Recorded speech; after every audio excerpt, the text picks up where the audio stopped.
सब लोग तितली की बात सुन के हैरान रह गए और मेघना उसे चुप करा के बिठाने लगी।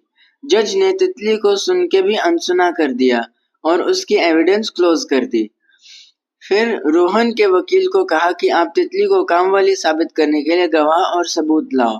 4 महीने और की तारीख लगा दी और उठ के जाने लगे क्योंकि 4 बज गए थे। ये कोर्ट तितली और परी को सुबह से शाम तक वहीं बिठाए रखती थी और शाम को पता चलता था कि बिना कुछ किए ही तारीख लग गई। मेघना तितली को डांटने लगी कि कोर्ट में शोर क्यों मचाया।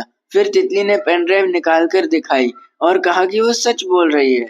मेघना ने पेन ड्राइव छीनने की कोशिश करी तो तितली उसे धक्का देके आगे जज की तरफ जाने लगी। जज ने नहीं सुना और वो अंदर चले गए। इतने में ही पुलिस वालों ने उसको रोक लिया और तितली ने रीडर से कहा कि रीडर बोला कि अपनी वकील को कहो, वही कोर्ट में पेन ड्राइव को जमा करेगी। तितली ने साफ कह दिया कि उसको मेघना पे बिल्कुल भरोसा नहीं है। तो रीडर ने कहा कि तो फिर वकील बदल लो। इतने में पुलिस वालों ने उसे पीछे धकेल दिया और मेघना ने उसको पकड़ के बाहर निकाला। मेघना बोली, कोई बात नहीं, अगर हम लोअर कोर्ट में हार गए तो सेशन कोर्ट में डाल देंगे। तुम चिंता क्यों करती हो? मैं तुम्हें इंसाफ दिला के रहूंगी।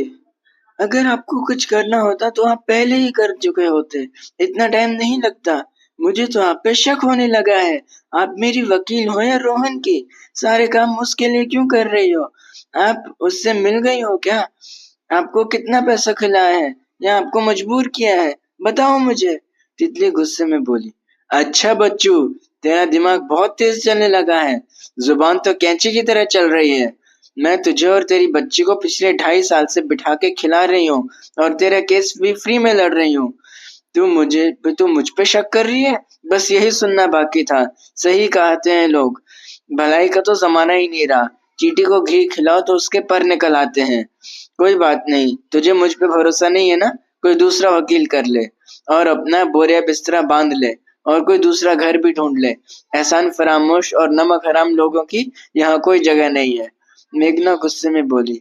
मेघना उसे कोर्टरूम के बाहर बैठी हुई छोड़ के वहां से चली गई और तितली परी को लेके फिर से कोर्टरूम में गई और जज से मिलने की गुहार लगाई।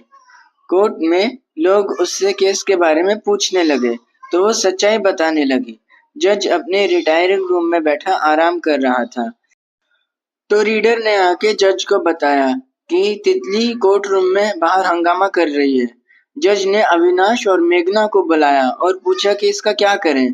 तो मेघना बोली कि आपको जो करना है करो। इसने मुझे फीस नहीं दी, इसलिए अब मैं इसकी वकील नहीं हूँ।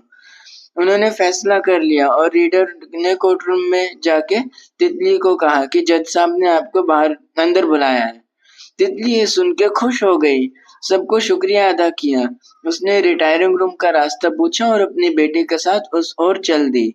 सब लोग उसको अजीब सी नजरों से देख रहे थे क्योंकि वहां आम इंसान को जाना मना होता है।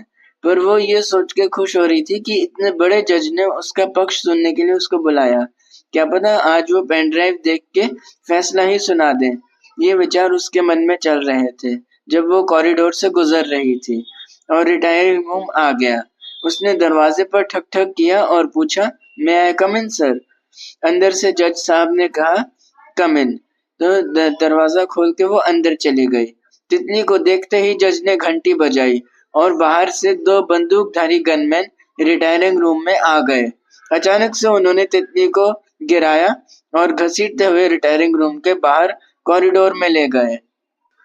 ये सब एक झटके में हुआ तो तितली को कुछ समझ नहीं आया और परी भी रोने लग गई। तितली ने जज के सिक्योरिटी गार्ड से पूछा, ये आप क्या कर रहे हो? मुझे जज साहब ने बुलाया है, मुझे उनसे मिलने दीजिए। क्या तितली जज से मिल पाएगी? क्या उसकी मुसीबतें कम होंगी? आगे क्या होगा? जानने के लिए देखिए पार्ट 15।